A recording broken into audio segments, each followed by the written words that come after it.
Ecclesiastes 4. An open oppression told friendliness. Again, I looked and saw that the oppression that was taking place under the sun. I saw the tears of the oppressed. They have no comforter. Power was on the side of the oppressors, and they have no comforter. And I declared that the dead who had already died are happier than the living who are still alive, but better than both is the one who has never been born, who has not seen evil that is done under the sun.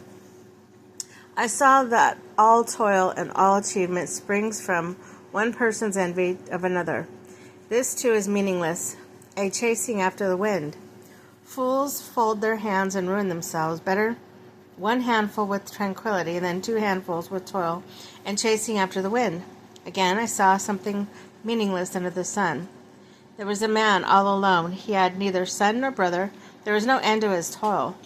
Yet his eyes were not content with his wealth. For whom am I toiling, he asked, and why am I depriving myself of enjoyment? This too is meaningless, a miserable business. Two are better than one, because they have good return for their labor. If either of them falls down, one can help the other up.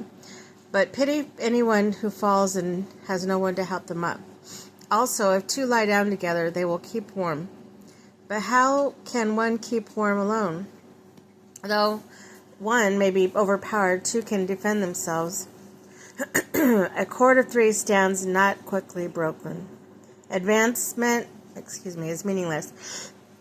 Better to a poor but wise youth than an old but foolish king who no longer knows how to heed a warning. That's true. The youth may have come up from prison to the kinship, or he may have been born in poverty within his kingdom.